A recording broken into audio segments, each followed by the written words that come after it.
What's going on, everybody? This is Dave from This is Pop Punk Promotions. I'm here with Tim from the Great American Typewriter from Philadelphia, Pennsylvania. How's it going, Tim? Hey, what's up? How are you?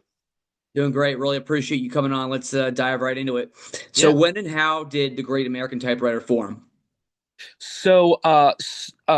My the singer is named Cody, and our bass player is named Johnny.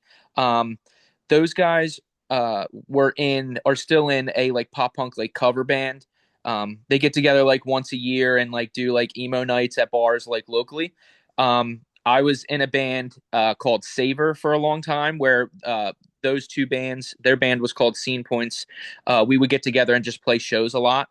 Unfortunately, their lead singer passed away. And when he passed, they asked me to fill his spot.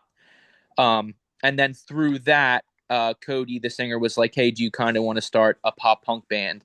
And my band was kind of fizzling out. It wasn't really what I wanted it to be at that point. I was just kind of looking forward to just like writing songs and just like kind of having fun, like maybe not taking it too seriously.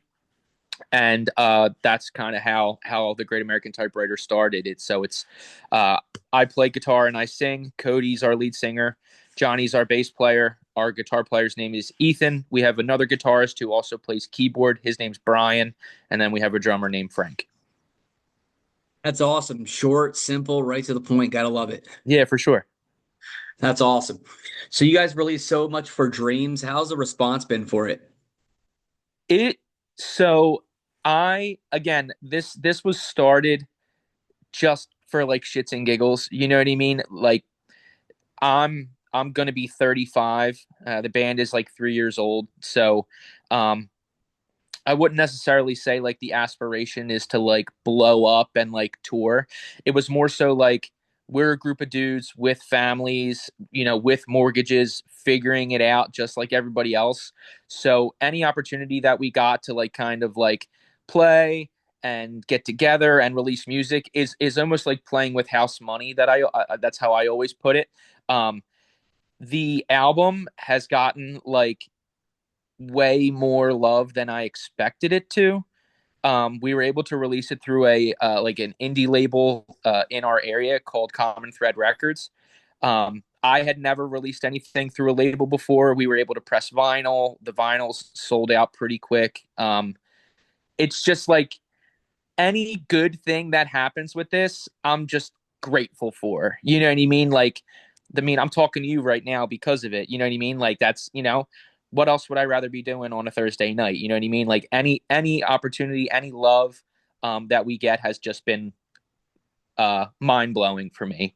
Um, yeah, it's gotten a lot of love, gotten a lot of love online, a lot of people talking about it, and uh, I'm just very grateful.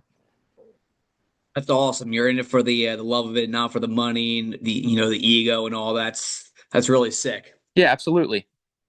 So who did you guys record it with, and how was the process? So we record with AJ Viana. He's out of like almost like Levittown, PA, which is maybe 15 minutes outside of Philly.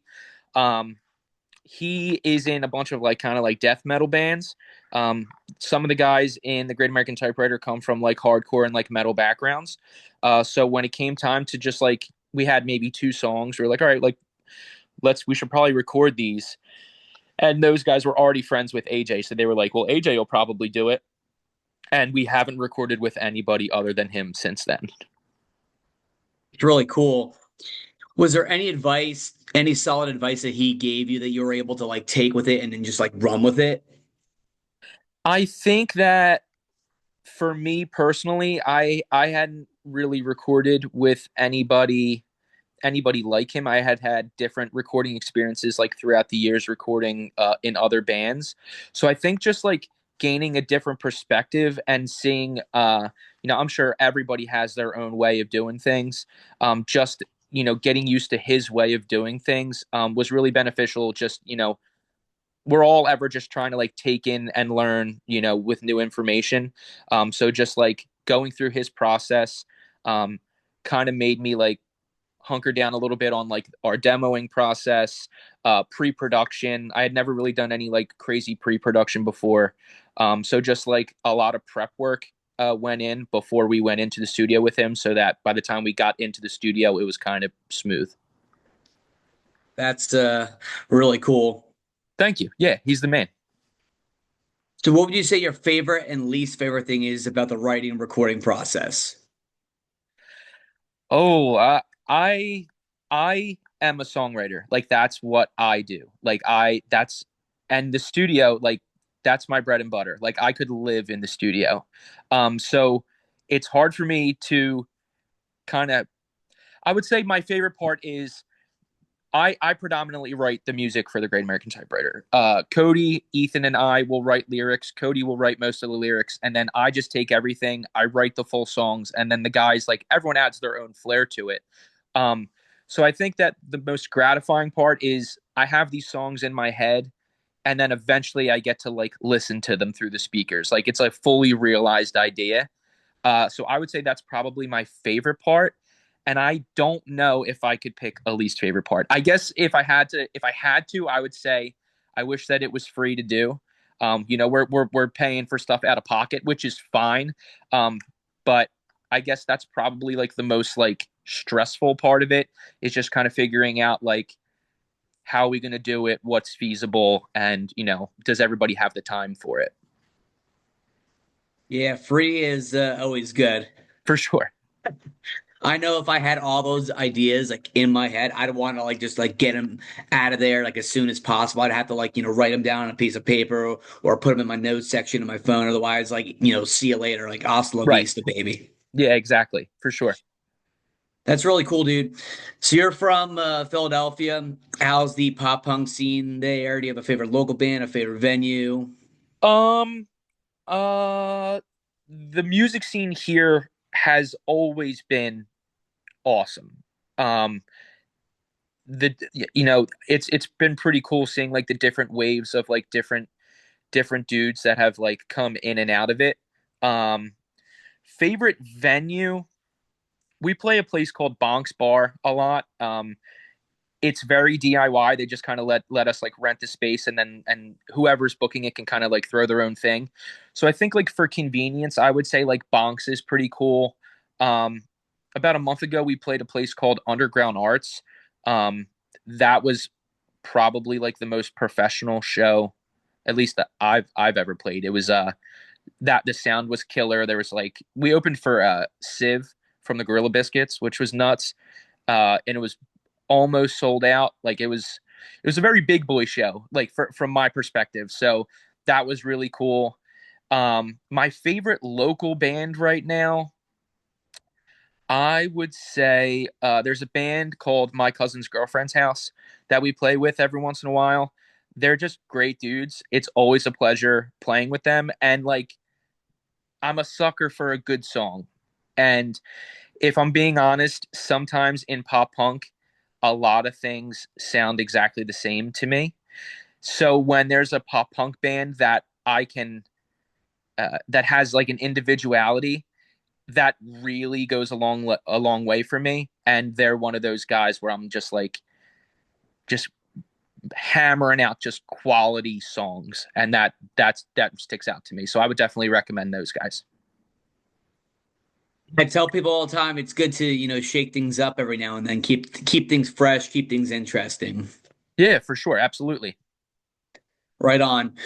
So who would you say your biggest influences are? My biggest influences, I would say, I mean, it's hard to be from around here and not be influenced by the Wonder Years. Great, great body of work, great work ethic, great songs. I'm similar in age to those guys, so like growing up through their discography, it always felt like to me that um, there was a lot of relatability there. So I would say the Wonder Years. I'm a big the 1975 guy. They're like a pop band. Like I'm kind of all over the place. I love Phoebe Bridgers. I love Nirvana. I'm all over the place. Right now I'm listening like Tiger's Jaw is putting out a new album. I've been listening to their singles a lot. I'm all over the place. I really can't. It's hard for me when I get asked that question because like I'm not just listening to pop punk. I'm kind of all over the place. Here's $1 million question for you. If you could play a show with one of those bands or tour with one of those bands, who would it be? Um, I mean, I want to say the Wonder Years, but since I already said that, I would say one of the bands that I definitely would love to tour with is a band called Arm's Length. Um, I would say them. Ben, their bass player, is a good friend of ours. He was actually he did backup vocals on one of the songs off of So Much for Dreams, and just to see like a local dude just like crushing it, like they're doing so well right now. I think that it would just be really fun to just kind of like be a part of that journey in any way. That would be really dope. For sure. That's awesome. So now I'm going to ask you some non-music questions. It's a good way for me to get to know you as a person. I did this with the other bands. You're ready to roll? Yeah, for sure. All right, first one. If you could be fluent in another language instantly, which one? I could be fluent in another language. That's a good question. I'll say I'll say Spanish. I wasn't very good at Spanish in high school, and I think that that's something that I definitely could benefit from at this point in my life. I think that that was something that I didn't think would be a big deal, and now that I'm older, I'm like, man, like that really could be beneficial, like for work or for whatever. So I would say Spanish. Keep it simple. I definitely feel you on that one. I wish I would have taken it more seriously in high school, and now I'm super into it. So it's All funny right, how that works. for I want to go sure. back and apologize to my high school Spanish teachers. Yeah, same. So if you could have any superpower, which one and why? Teleportation, easy, easy. Why is Well, number that? one, well, my favorite X-Men character is Nightcrawler, and he teleports. So I always want to go back to that. And then I just think that like I hate being late, and that would just eliminate any opportunity that I had of ever being late. Yeah, no, I definitely feel you on that one. It'd be amazing to be able to go from, Pennsylvania to, England or like France or Yeah, like wherever in like a second. That would be really sick. absolutely. Would you rather explore the ocean or space? I'm a big water guy. I'm a big ocean guy. So I would say the ocean. I'm sure that there are things in the ocean that like we can't even process like before we even get to the idea of space. So I would say the ocean. Yeah, it'd be really sick to be able to see like ships from like the 1700s and see like, pieces of the Titanic. And, Yeah. I'm a sucker for that kind of stuff. So that would be really sick. Yeah, that's what I would say. Right on. If you had $1 million and you could donate to any charity, which one? Oh man. I would say I'm a big animal guy. I have cats. Like I'm a big pet guy, so I would say animal shelters. I would donate money to animal shelters without question. Very cool. Can't go wrong with that. Yeah, for sure. All right, last question. What are some places in Philadelphia that visitors should check out? Okay, so I mean, the stereotypical cheesesteak spots are Pat's and Geno's, but that is not the right answer. Um, I would say Steve's Princess Steaks is a good spot. It's not really a conventional steak, but I would say Steve's Princess Steaks. I would say go to uh trying to think of Spruce Street Harbor Park is pretty cool. They do like a pop-up thing with food trucks in like the spring summertime. They have a roller rink. That's a pretty cool spot. Of course, any of the historical spots you can hit up are totally worth it. The Liberty Bell and all that junk. But I would say if you're looking for like a museum, go to the Mutter Museum. Um, it was this doctor, I believe, that just over the years just collected weird, deformed like bones. So you go to this place and it's like the full skeleton, real skeleton of like the tallest man. Like it's stuff like that. They have like weird things in jars, and it's really like macabre, but it's really interesting. You can learn a lot. So I would say the Mutter Museum is worth checking out That sounds really interesting. for sure.